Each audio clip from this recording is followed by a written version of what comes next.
Julie. Mathieu Noël, à présent Noël sans mêle. Ce matin, vous revenez sur ce terrible ascenseur émotionnel vécu hier par tous ceux qui, comme vous, ne sont pas allés à Confesse depuis longtemps. Le pape François aurait déclaré à un journal que l'enfer n'existe pas, des propos ensuite démentis par le Vatican. Oui, c'est le coup classique, Patrick. Rome au printemps, il fait bon, les jardins du Vatican sont en fleurs, on y reçoit un vieil ami journaliste. Un Prosecco, 2 Prosecco, un Notre Père, un Spritz Campari, un deuxième Spritz Campari, un deuxième Notre Père, un petit limoncello.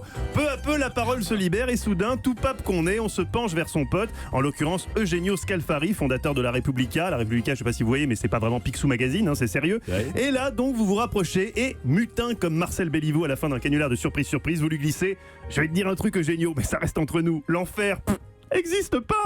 Alors, heureusement que le Vatican a par la suite fermement démenti, car enfin, ça signifierait qu'il n'y aurait pas de châtiment pour ceux qui ont péché. Qu'on peut sciemment faire le mal en incitant par exemple des auditeurs à appeler des numéros surtaxés pour gagner d'hypothétiques séjours en résidence Eliade, sans craindre le jugement de Dieu. Cette semaine, vous le savez, Europe 1 vous offre vos vacances au soleil. Et c'est maintenant qu'on va jouer. Le voilà, le signal.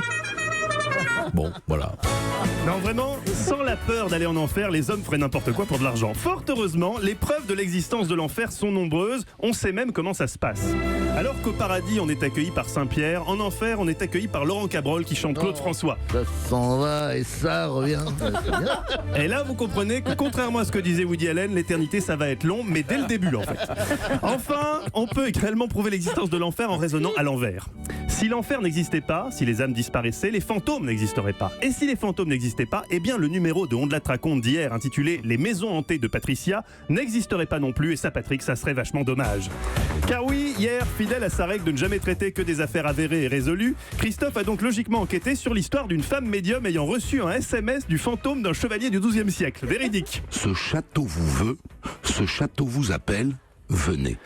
Il était 16h, j'avais encore 2 réunions importantes. Autant vous dire que j'ai tout annulé pour écouter sur la longueur ce qui s'annonçait comme une émission mythique. J'ai pas été déçu, Patrick. Christophe en fantôme s'était déjà gratiné. Elle dit qu'elle voit une silhouette. Un chevalier avec une cotte de maille déchirée. À genoux. À genoux, dis-je. Elle est sidérée. Nous avec, du coup.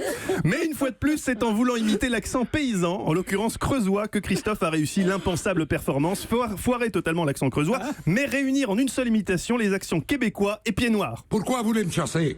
Alors que c'était pour moi. Alors, le soir, je suis revenu, j'ai tout fait brûler. Tabernacle. Mais Roger Hanin n'était pas loin. Le bon Dieu et la bonne dame m'ont abandonné. Chapeau l'artiste. À réécouter évidemment en podcast sur Europe 1. Évidemment, à déguster. On la raconte. Rien ne s'oppose à midi, votre émission, Mathieu. Alain Sirou revient sur les risques d'une extinction de masse et Thierry Geffrotin nous dresse le portrait de Leonard Bernstein qui aurait eu 100 ans. À tout à l'heure. Europe 1.